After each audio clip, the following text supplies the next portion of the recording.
lightning trip to Italy, speaks to the 48th Highlanders of Toronto. The inspection continues as the Defense Minister meets seasoned, hard-hitting Canadian gunners. With tireless energy, Colonel Ralston hurries on to another appointment. A French-Canadian unit is next to receive a visit. His words receive enthusiastic cheering. Once more on the move, he is greeted by Major Dick Malone. The Army Service Corps forms a guard of honor.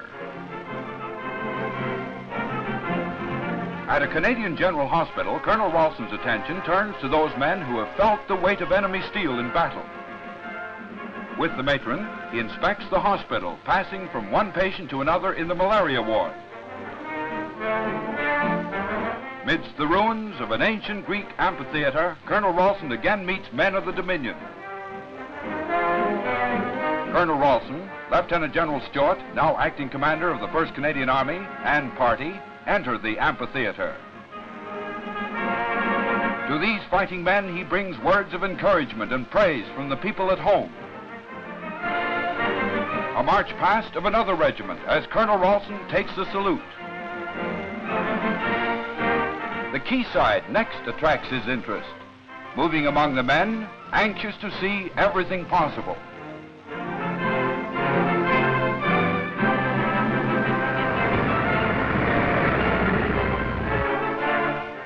No Flanders fields of poppies here, no clash of arms, no bugle's clear and strident call to wake you from your deep repose. Sleep on, your job is done.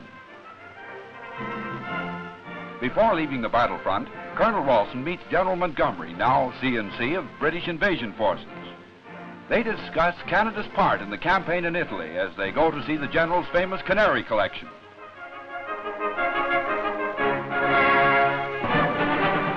Back in London, Colonel Ralston is greeted by Major General Montague as he attends a C.M.H.Q church parade at St. Martin's in the Field.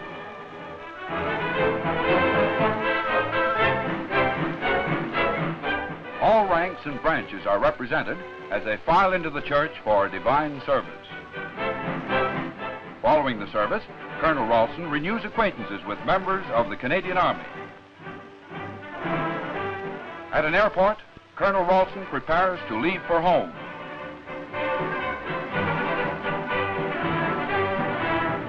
Air screws spring to life. The Honorable Vincent Massey and party salute Canada's Defense Minister.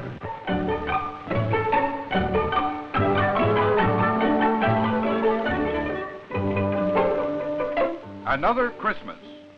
Canadian Military Headquarters takes time out to entertain British kiddies at Poplar Hospital.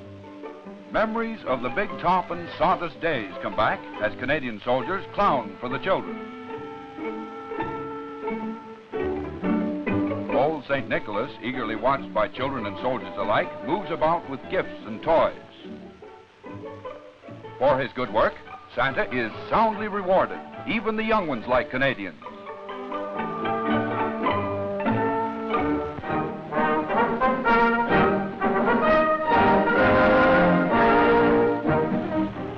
The first Canadian-built Lancaster has been put into service by the RCAF. Its target for tonight is Berlin. As the briefing goes on, 2,000-pounders are taken aboard. A truck collects the crews after they've donned their May Wests and parachutes and drives them to where the great machines are waiting.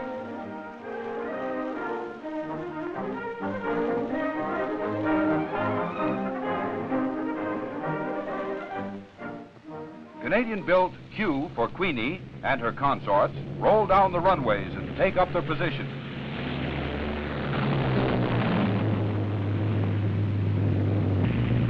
The takeoff light is flashed at the bomber in the Q, and away into the night roars Queenie.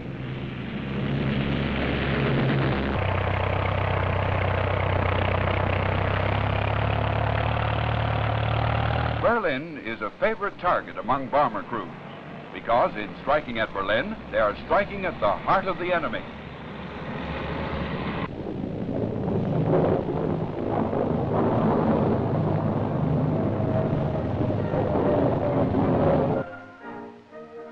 When the raid is over, none of our aircraft is missing. The crew of Queenie make their way to the interrogation room to give the details of their flight.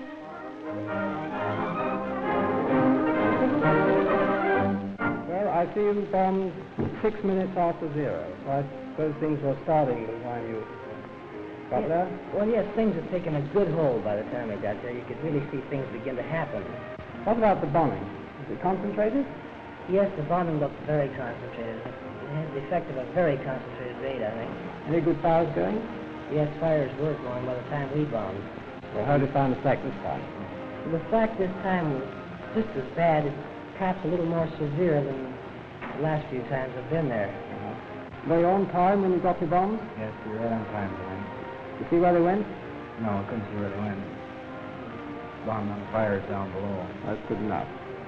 Well, Andy, did you see any fighters on the way home? Yes, just outside Hanover, we had a sighting with an ME-110. Well, just a minute. Can you give me the time and height of that? Well, we're at about 19,000 feet.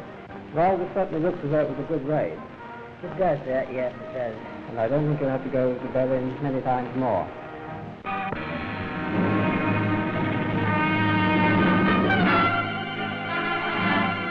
The Sangro crossed and positions consolidated, a conference of brigadiers and high-ranking officers was held before the attack on San Leonardo.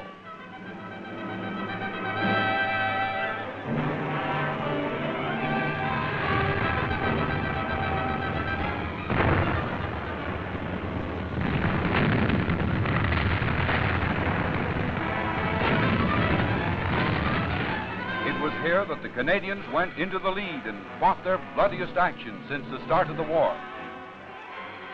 While tanks moved up the hill into position, artillery rained shells on the German-held San Leonardo.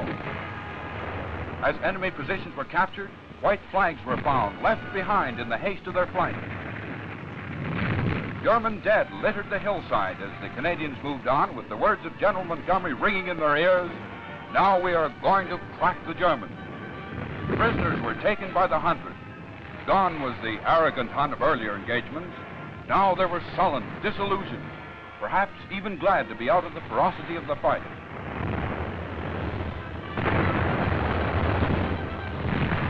During the Battle of San Leonardo, the Canadians had a visit from some high-ranking Russian officers who had come to the battlefront as observers.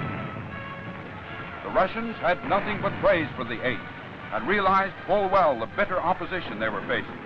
Our troops were gradually, doggedly, and bravely fighting toward Ortona and the road to Rome, and the best wishes of the Russian allies went with them.